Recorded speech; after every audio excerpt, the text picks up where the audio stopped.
Hello, and welcome to the We Get to Do This podcast. My name is Kaylee. And I'm Jacob. And we are your co-hosts. In this show, we're going to dive into all things our lives, from our partnership to romance to entrepreneurship to growing our businesses together, our fitness journeys, and we're going to have a ton of different guests on that relate to what I just said in some way. We're hoping you enjoy the show, and if you do, please feel free to follow us, leave us a 5-star review on wherever you listen to your podcasts, and enjoy. And if you don't like the show, tough. Thank you. Thanks. We back with another episode of We Get to Do This. And today's topic is about something that's very near and dear to our hearts, and hopefully to all of yours as well, or at least hopefully after listening to this will become more important to yourself.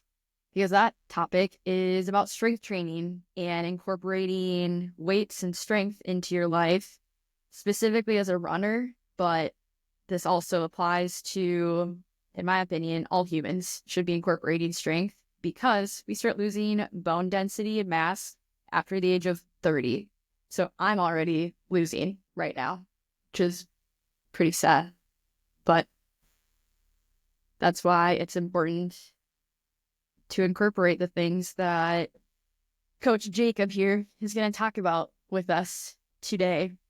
And so I'd love to hear from your perspective, Jacob. I wanted to see, according to ChatGPT, what the percentage was of how much muscle we lose. I don't know if I want to know that. After 30, because I've heard a lot of different. So, sarcopenia, that's right, that's the term. And then osteopenia is for bone loss. So, here's a little statistic for you, according to my good pal here, ChatGPT. So on average, adults lose 3 to 8% of muscle mass per decade after age 30. After 50, muscle loss accelerates to about 1 to 2% per year. Holy shit. If strength training isn't maintained, that's crazy. And by the age of 70, individuals who don't strength train may have lost 30 to 50% of their muscle mass compared to their younger selves. That's insane. That's sad. Bone density peaks around age 25 to 30. Oh no, babe. It's your feet. Our feet. On average. Speak already, so you're lucky. On average, people lose 0.3 to 0.5% of bone mass per year after age 30. And for women, bone loss accelerates after menopause at 2 to 3% per year due to lower estrogen levels. And by age 70 to 80, some individuals may have lost 20 to 30% of their bone density, which increases fracture risk. Wow. So lucky you listeners, especially if you're younger, you can learn right now on how to start this now so that you don't wait until you're 60 or 70 years old and you've already lost a significant amount of your bone density. And it's crazy that people didn't really talk about strength training until the last 10 years or so. Right. I mean, to us at least, I guess. Yeah, and I guess depending on what kind of strength training. I mean, I've been doing, that's like where I got my start, actually, I suppose. I mean, I did weightlifting in high school, but that was a separate sport from when I would do track. Tennis, we didn't do any kind of strength training, but with track, we would go into the weight room or we called it exercise room, and we had all the machines, and they just tell us to do like one time through of a circuit with no training, no, this is why we're doing this, and a lot of high reps, low weight. And I feel like since then, that was 13 years ago now, a lot has changed since then. Yeah, I mean, it brings up the important topic of what even is strength training? What is it? Tell us. And I'm going to use another resource here. Andy Galpin talks about this on the Jay Shetty podcast, and I love the way he broke this down. And I have been talking to a lot of people about this specifically, and I'm going to take a step back as I normally do and go on a tangent. Bear with me. What? So fitness in general. He talks about there's 3 areas when we talk about fitness. Okay. The first one is physical activity. Physical activity. This is the way he describes it, Andy Galpin, is that how much movement are you getting throughout the day, right? So if you are someone who's a construction worker, you're typically going to get a lot of physical activity. If you are someone that maybe sits at a desk all day, you're not going to get a lot of physical activity, right? That is the first branch in fitness. Number 2 is structured cardiovascular exercise. He described this as, I am going to make a plan to go sweat. Pickleball, jiu-jitsu, running with friends, rowing, swimming, whatever it is, right? And the final one is traditional strength training. And he made sure to clarify though, like, because sometimes these get rubbed together, that like sprints or hill sprints specifically, like, aren't strength training. I know you asked, I don't know if I fully agree with that actually, but weight room strength training. That's what we're talking about today. So what is weight room strength training to get to that point? I would like to break strength training based off of my NASM background into 3 categories. Your first category is your high rep strength training. That is your endurance. That is the amount of reps, essentially, a muscle could handle. This zone is typically really good for endurance athletes. I know that might be a little bit of a hot take, actually, of, oh, I thought we need to train low rep. You do. That's not what I spend most of my time talking. But high rep shouldn't actually be forgotten about. So keep that in mind. High rep is important for things, for like stability muscles that you use while running a lot. Great example, glute med. We train the hell out of our glute med as runners, and you should. Like clamshells, banded lateral walks, things like that. Those are very important. You're not going to train that muscle super low rep. It's a small muscle. It's not, force production is not the goal of that muscle. It's a very type 1, not type 2, not a fast twitch. It's a very slow twitch muscle fiber. So you're going to train it like that. So keep that in mind. Core exercises, things like that, right? Don't forget about those. PT exercises, that's where that's important, okay? Your next zone is your hypertrophy zone. That's usually like the 10 to 20, depending on who you ask. Some textbooks might say 8 to 12. Yeah, it just depends. But 8 to 18, 20, that's somewhere in that range. Usually it's like we're trying to increase the size of muscle fibers. This is like your bodybuilding zone. This is the zone as a runner that I will generally stay away from, depending on what I'm trying to do. This is a lot of times the zone where I may gain unnecessary weight that I don't want to gain as a runner. Again, it depends on who you are. I'm not saying you shouldn't gain weight and shouldn't train that zone, but something to think about. And then the last one is your true strength and also force production dynamic exercises. This is your power, strength, central nervous system, muscle fiber recruitment, teaching the body to recruit more muscle fibers. So the difference where you can think about this is if we think about our muscle fibers as a rope strand, right? Your high-end endurance is how much can that rope strand handle, right? How much fatigue can it handle? Your hypertrophy is how big can we grow the rope strands in each rope, right? And then your strength is how much rope strands can we recruit to move something. The spot in which a lot of times runners we get stuck is we don't truly go to our low rep zone. We a lot of times will do PT exercises, a lot of core, a lot of body weight, maybe even like hypertrophy stuff, but we don't really go to that low zone. And it is extremely, extremely important for us runners to do that for a few different reasons. Point blank, running is very, very hard on the body. It's very catabolic. So if you increase the amount of strength, the amount of fibers you have, the amount of force production you have, you're just stronger. It's as simple as that. You are stronger, you're more resilient, you can handle more, right? Endurance, the amount of like repetitions, again, that's important, but the actual impact of running, that's not going to help with that. That's where strength training comes in. True low rep strength training.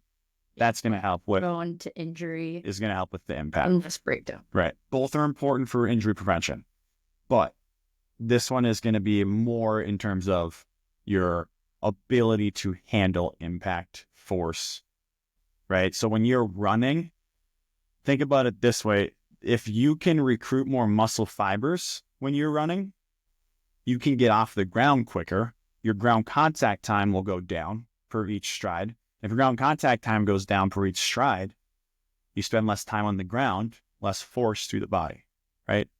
Theoretically. Does that make sense? So, it also increases tendon stiffness. So that's where things like pogo hops are a good example, right? But your ability to come off the ground again quicker, move more snappy, your tendons are able to rebound faster, is going to help you a lot and keep your joints healthy too. And then the thing with strength training, I think that a lot of people don't understand, at least I didn't fully until like even recently, is that a lot of runners are afraid of gaining weight when they strength train, right? What kind of strength training are you doing? You gain weight usually if you've never strength trained before and you start lifting. And this is going to be a side topic that I should probably go into. If you start lifting, yeah, you might gain some weight, but usually if you are gaining in the hypertrophy range, that's where like you're going to gain the weight. You're not going to gain weight, or at least that much. The weight you do gain is probably be beneficial in your strength. You're not going to get bulky in that strength zone, right? Again, you're thinking about the amount of muscle fibers I can recruit and use, strengthening the actual central nervous system, the brain through the spine to tell the nerves to recruit more muscle fibers when I'm moving, right? If you pick up something super, super heavy, think about how your body feels when you pick up something super heavy. You're using everything in you, recruiting as much muscles as possible to pick that thing up, right? So that is strength training in a nutshell of what you need to. Can I do a side note of gaining weight potentially by strength training? As soon as I started lifting heavier and doing less of the HIIT workouts where I was still incorporating strength, I was doing more high reps, keep your heart rate up for the full 20 to 50 minutes, which, like you said, can be beneficial, but incorporating also heavy lifting, I started losing a lot of weight, actually. Like, that was when I started to actually notice my body physique changing. And when people say, I get a lot of patients that talk about, like, specifically women and how around their midsection area, it's very hard to lose that. One of my recommendations is along with food, lifestyle, all those other things, but it's to lift heavier and to keep things lower and focus less on, let's keep my heart rate super high for a very long time and burn as many calories as possible, lift heavier, and kind of tax the body in different ways. So just as way to say, yeah, it can be scary to think about gaining weight, but in my experience as a female, it's been the opposite. Wow. Thanks for sharing. It's awesome. Yeah, and when you're in that lower rep range too, your body's going to end up producing more testosterone than the other rep ranges. Also, with menopausal women, and people who are going through different hormonal changes too, this is where strength training is very important. As women going through menopause, for example, are gaining more weight. Typically, that can help be balanced out a little bit more with strength training, and why that's so important, because it does affect your hormones significantly. Yeah. And also, don't forget, yes, when you lift in general, you're increasing bone density. specifically when you're doing the lower rep ranges. But don't forget to actually include bone specific exercise, jumping, box jumps, depth drops from a box, things like that, single leg decels that we do in the weight room, and work on actually absorbing force. When, again, specific to running, when you're running, it's 3 times the amount of force with every step of your body weight. It's a lot that your body is to take on. So think about that. And we, as runners, a lot of times we'll get stuck in this trap of, we're going to do my PT exercises, right? And we're just going to keep the body healthy enough to keep going. That, in my opinion, is almost like you're putting a small fix right now. And then that's when you end up with the issues when you're like 50 and you destroy a knee or blow a knee completely. You can get away with like the corrective exercises for so long until you reach a point where you're the person that does that, or you're always injured, you know. I see people a lot of times when I first start working with them that a very good example is even a lunge or a single leg sit to stand. They can't do it. Body weight, which is crazy to me. And you're going and running so much and putting so much stress through the body, you can't do that. You know, we need to train that. We need to work on that. And it's important for longevity. It's not even running, Right. you know? So, and then the other thing to think about too is group fitness classes. I won't say any names, but the cardio intensive, high intensity fitness classes. I'm going to just give examples. Orange Theory, F45, Alchemy, things like that. Those are incredible fitness classes. Our heart rate training exercise, those are great thing or episode we did. Those are great classes to do if you want to get in shape. Because there's the other version of this where a lot of runners are in those classes and they can't even keep up. They're supposed to be aerobically very fit, right? So, side note, tangent. But those classes, a lot of times we'll just start doing those for our strength. And we get into this, dilemma, essentially, where we're using cross-training, hard cross-training as our strength. But it's just cross-training. You're just training your aerobic system. You are not, depending on the class, you're not likely lifting heavy enough. You go to like High Rocks that Lindsey Williams was doing, Minnetonka, they have a strength portion in the beginning. That's freaking fantastic. They are doing heavy lifting first.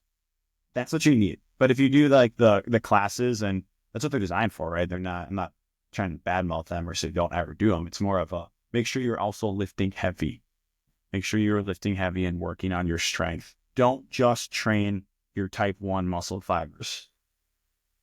What are your type 1 and type 2 muscle fibers? I'm glad you asked. I got to bring that up. So typically when we think about type 1 and type 2 muscle fibers, you can break it into type 1 being your aerobic, your slow twitch, all day muscle fibers. Type 2 is your fast twitch, is actually the type 2A and X. So that's not super important right now, but type 2 is your fast twitch. And when we think about muscles, they actually are typically dominant in one of those muscle types or muscle fibers. I already alluded to like the glute med. That's a very slow twitch, right? Whereas like your soleus is an example of a very fast twitch, right? So that, and then also genetics play a role with that too. And, you have your trail marathon runners that likely have a more percentage of slow twitch muscles than maybe your Olympic powerlifters or sprinters, right? That doesn't mean you don't need to train the slow twitch muscle fibers. And this is getting into the weeds a little bit, but just essentially remember, keep training those slow twitch muscle fibers that help with force production. It's very important for all the things I already alluded to. So, Kaylee, I'm curious, what have you found as a benefit? Like, what's been your experience with strength training and how it relates to your running? Well, like I mentioned, it changed my physique in significant ways, which has then improved my running. it's just helped me to feel a lot more powerful, specifically so my body doesn't break down as easily. I've always gotten shin splints, and not saying they're perfect by any means, but that injury or that feeling doesn't come around nearly as often anymore. And now once something starts to hurt, I know to go straight to strength training and be like, okay, what can I strengthen here? So with my shins, then I know I need to get back to the soleus machine. And there's just so many different ways to correct imbalances or injuries through strength training.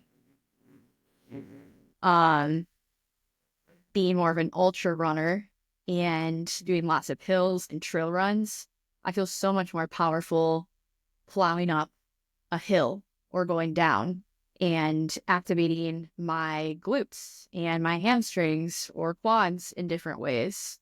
And I used to hate going up hills. And for the 200 last March, that ended up being my favorite things because it gave the rest of my body a break, because then I could activate my glutes.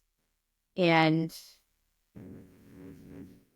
it just helps you feel better with everything, even just from carrying in groceries and having better grip strength and cleaning the floor, and even with my patients and doing gua sha on their backs and using different tools and not getting as fatigued.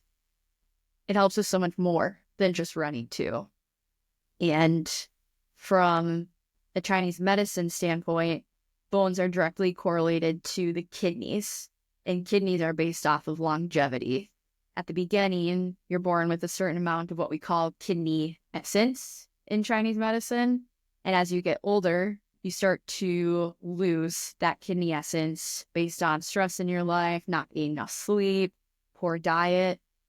And through things like strength training, sleep, diet, it helps to keep that kidney essence. And something this directly correlates with, by lifting, you're helping to build up your bone density, which helps to create longevity, like you said as well. Yeah, and you alluded to it with run economy a little bit. You feel better running. And heavy lifting, powerful movements can very much increase your ability to run in terms of the running economy. And essentially what I mean by running economy is when your body takes in oxygen, how does it utilize it? So, and I've noticed even my stride is faster too. Right. And I'm able to think about, when you direct your knee forward and then land, having that push off, being that much more powerful, I'm able to unlock different speeds that I never was able to before. Yeah. And as a trail runner, we're all about, just like slow, consistent speeds. But now I'm able to unlock different levels of speed. And that's important, not even because I want to go faster as a runner, but again, to be able to change it up so that I don't get injured and so that my body doesn't break down, and so that I can do strides at the end of runs and change up my running form so I'm not just doing the exact same pace at all times. And so I can pull out my Sally McRae and Pascal Berry people on races too if I want to, be able to unlock those speeds. Yeah. Your force production is better, your ground contact time is better, everything. So, couple of side notes that I wanted to bring up before we end with strength training to remember. The first I was going to say is, I've alluded to this before, I will admit that when you lift heavy, the risk of injury while you are lifting is higher than if you are lifting low rep. That is definitely a thing. And so typically what I would recommend, if you are brand new to lifting, there is the important factor of starting high rep to teach your body how to do movements. So don't just start don't listen to a podcast like this and go, oh, as a runner, I've never lifted before, I'm going to go start doing barbell back squat 5 reps and do a ton of weight, because you will probably hurt yourself. And then you're going to blame low rep lifting, where that's not the issue. Start high rep and work your way down. Don't even think about hypertrophy or endurance, just get used to the movements. That's very important when we're lifting. And to be honest, I forgot what the other thing was I was going to say, so maybe it wasn't as important.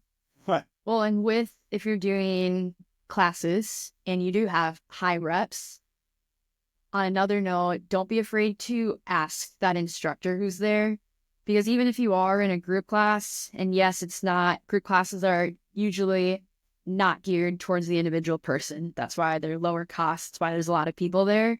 However, it's okay to ask the instructor before class, after class, during the class to check out your form or to give you any feedback, because that is, at the end of the day, that's what they're there for. Obviously, don't distract them from whatever they're doing too. But a lot of times they do want to help. So it's okay to ask questions, especially for your classes are different than an Orange Theory, but it's okay to ask you or whoever you're with. Like, they're there for a reason to lead the class and to provide that feedback.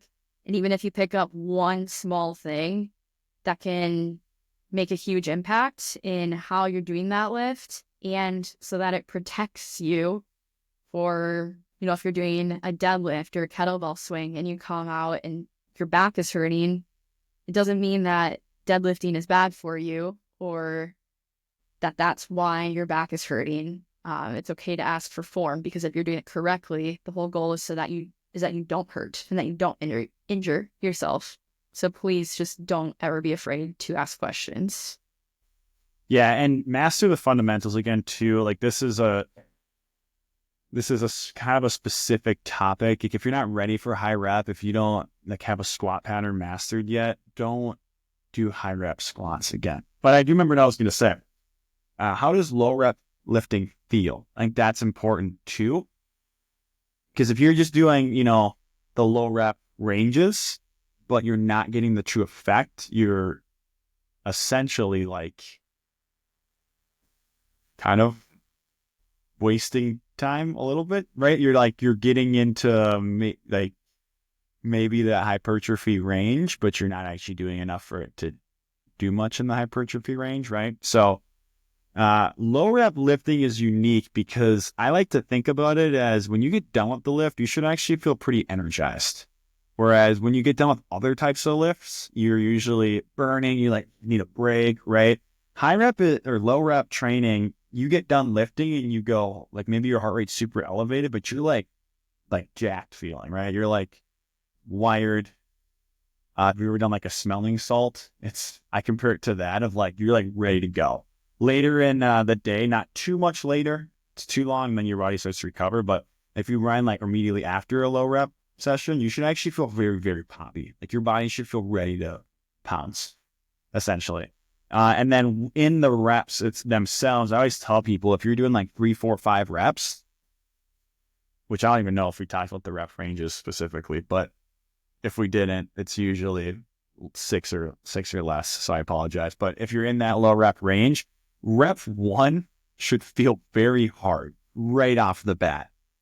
You should get down with rep 1 and go, how am I going to finish this? Usually I find reps 2, 3, and 4 actually feel a little easier than rep 1, but rep 1 should feel hard immediately right off the bat. So that's how they should feel. I usually will not superset when I'm lifting heavy unless it's with an accessory exercise, endurance. So I might do a Bulgarian split squat super heavy and then band and lateral walks, right? If I'm trying to train different systems or tempo changes, things like that, which it gets into, again, this is in the weeds a little bit, what your specific goals are, but, or if I want to put it with a plyometric exercise or force absorption exercise. So you lift super heavy and then you go do box jumps afterwards or depth drops. Again, it gets in the weeds a little bit, but usually, the type of lifting I was just doing, it was literally did 4x5 front squats, and I would take 2 minutes in between of rest. But again, those 5 reps were hard, and you need the 2 minutes to be able to do it again. And that was my biggest learning experience. Was learning that, now when I do low rep and heavy lifting, my heart rate is getting into the 160s, sometimes even 170s from doing squats. It's PPC, baby. Which now I've learned wow, it's really cool that I'm able to unlock that level and then to take that rest. As runners, and me specifically, up until the last year or two, you just want to keep going. It's like, how can I get the best use of my time? I just want to keep go, keep the heart rate up the whole time. I want to be breathing. That's not always the most beneficial thing for you. Not the point of strength training. There are times for strength. that, Yeah. but that's what your running is doing, or that's what your Orange Theory class is doing. But it's okay to take that rest so that your heart rate comes down and you can recover, so that when you start the next lift or your next set, you're able to give max effort again. Yeah, you're essentially training that ATPPC system, which is using creatine, right, and to build ATP, and that only lasts for roughly 10 seconds. So, and it takes a long time to replenish that. That's essentially why you need to make sure you rest so that you can go back. Otherwise, you'll end up in the situation where either you're not lifting heavy enough or you get hurt because, you weren't smart while lifting. So, My little side note for after lifting, make sure you're recovering well too. We've been doing a lot of bone broth, which is very good for collagen and elastin production. It's super high in protein. That's a really good post-lift thing. There's lots of protein drinks out there right now. Eating a beef stick, a grass-fed beef stick, is such a good way that doesn't involve any protein powder to get protein in, and it's very digestible for your body. Eggs. So just make sure you're immediately having something within, as Jacob says, within at least a half hour of once you're done lifting. 5 minutes. Okay, 5 minutes. That's why in your last lift, make sure you're eating during it. I literally do that. I will literally start eating during the last lift. And no, I truly do that. You'll see me eating a beef stick or something during the last lift. And that will help with your soreness. That will help with a fast recovery so that you can continue lifting a couple days out. But also knowing that it is okay to be sore. And that doesn't mean, depending on what your lift was, it doesn't mean you're doing anything wrong. We had a really hard workout on Thursday for your group class, and I was extremely sore in my glutes, my inner thighs, my outer thighs. Everything was super sore. But it was my reminder that there are so many different muscles in the body and ways to work it, and why it's so important to switch it up with high reps versus low reps and heavy. And yeah, we need to do it. We need to do it all as runners and humans. It's important to do all of the things. Yeah, and understand why. So if you're working with a trainer, I always like to say, ask them why. They should be able to answer why you're doing a certain thing. Lastly, before we move on, a couple other key takeaways that I think is important. This first one comes from Andy Galpin as well. And I really liked how he talked about it. And I thought about all the runners that want that soreness, like, oh, if I didn't get sore, if the next day I'm walking straight, then I must not have got hard enough, right? It's not true. So there are 3 things that they talk about that can tell if you got a good lift in. All right. The first one, you should feel a muscle contract while you are lifting. I have a client who benches and they can't feel their pec. And we worked on that and worked on that and worked on that. That's an example. If you're working like a bench press, you should be able to feel your pec. So it seems like almost like not worth saying, but it is, because it's common. That happens a lot. So make sure you can feel what you're lifting. You should see some type of muscle pump. Not like in the hypertrophy way of like a balloon, but it should be sending blood flow to that area, right? And then the next day you should feel something.